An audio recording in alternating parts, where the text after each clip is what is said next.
What do you get?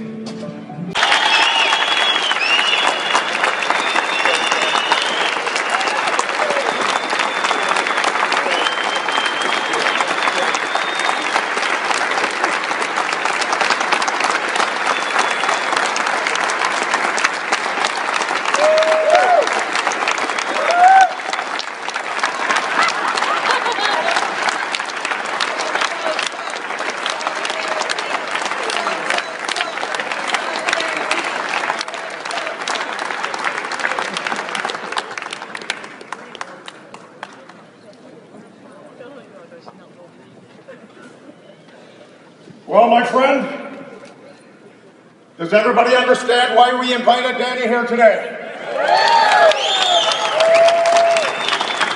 Because you need to know, brother, you know what we talk about? We talk about social and economic equality. We talk about the basic principles that are so necessary to create a strong working class movement.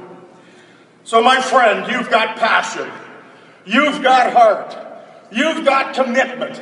You've got trade unionism flowing through your blood. You know what you've got, brother? You've got soul.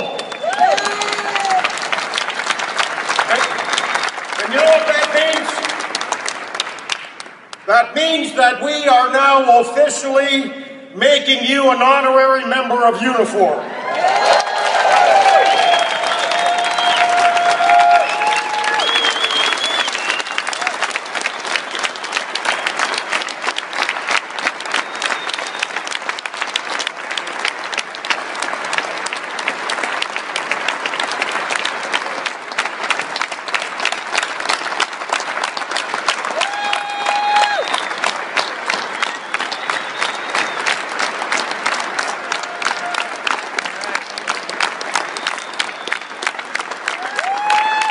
Passionate activist, and he's certainly committed to economic justice, access to health care and education, and he's a wonderful supporter of low-wage workers. He's participated extensively with hotel workers and janitors here in Canada and the United States, and has done huge efforts to protect their rights and to organize them. He's a powerful advocate, internationally. Danny was a Goodwill ambassador for the United Nations Development Program from 1998 to 2004. He always focused on poverty, disease, and the economic development in Africa and Latin America and the Caribbean. And he's a UNICEF ambassador, and he's our dear friend. And Danny, I just want to welcome you as our friend. And friends, please welcome Danny. And he will contribute so much to this cause.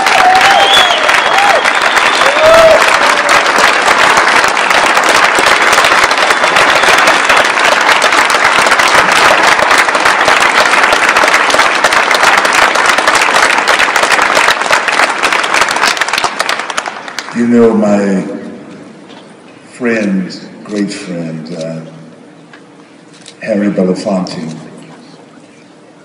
once said, at one moment at the end of Paul Robeson's life, he asked Paul, was it worth it? Would you have changed anything? And Paul said, I wouldn't change one thing in my life. It's about the journey and the people you meet on the journey. I've had the great opportunity to meet on my journey, not simply artists and do the work that I do, but I've had to be on my journey from the earliest moments, working people, men and women who come alive and who fight and struggle for justice, not only with respect to their own union, not only with respect to their own craft, but justice. Justice for everyone. And I've had that opportunity to do that. So my place here with you today is to say that I am in great solidarity with you. Solidarity with Jerry Dias, the national president of this new union, this new merging of two unions, CAW and CEP. And it means something, because now you're 305,000 people strong right here. 305. the largest union here in Canada right now. And they begin to see solidarity with them and begin to merge their own demands with those of Brazilian workers. They not receive some support from Australian workers, receiving support from French workers. They receiving support and building solidarity. Understand the claim. They're claiming their space. They're claiming a new narrative about building and about strengthening in a world where their right to exist is challenged. You have to organize and organize, as Awer Brando, organize for your place at the table and struggle to keep your place at the table. You have to do that, and that's what you're here poised to do. This is your first meeting right here, and convening right here. But you know the work ahead of us is massive. And let's give some sort of context to that word. We've seen what has happened to capital around the world. Capital has the power to go wherever it wants, to destabilize wherever it wants, to stabilize the lives of not only countries, but specifically working people. Whether we're Canadian workers or whether we're American workers, we have a long history to live up to. Men and women all throughout the 20th century who gave of themselves, who struggled and sacrificed for the rights of workers. We can do no less than stand up and stand tall on their behalf, because we walk in their shadows. We stand on their shoulders. So when we recalculate and begin to build our narrative, begin to talk about the justice that we talk about, it has to first start with workers. Workers united. Workers who are taking their moment and reinventing and reimagining the relationship to struggle.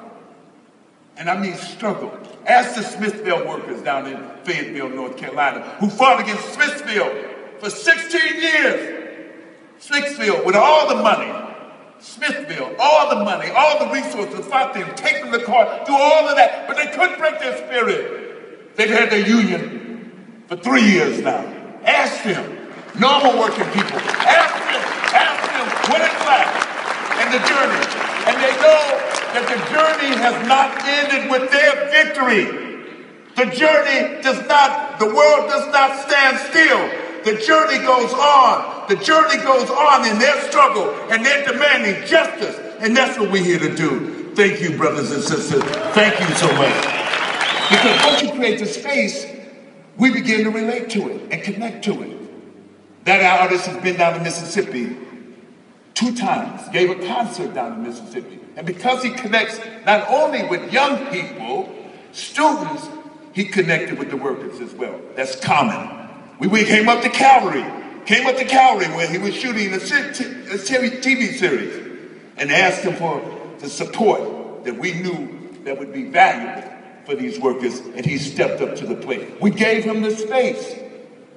We provided the space for him to do that and to be a part of this great mission and this great journey. I have another friend here in the audience today, one of the great men of the Civil Rights Movement. I came up here, it seems like I meet all the good people in Canada. Sometimes they're in Canada. A lot of them in Canada. He's been up here for 20 years, he and his wife, Jack O'Dell and Jane Powell, they've been up here 20 years. But Jack O'Dell was one of the great architects around the Civil Rights Movement, a confidant of Martin Luther King. He brought the issues of labor and working people to the table, brought them to there, and had them steadfast in the forefront of my heart when I hear the idea of brothers and sisters. And we are brothers and sisters in this struggle. Make no doubt about it. Make no doubt about it.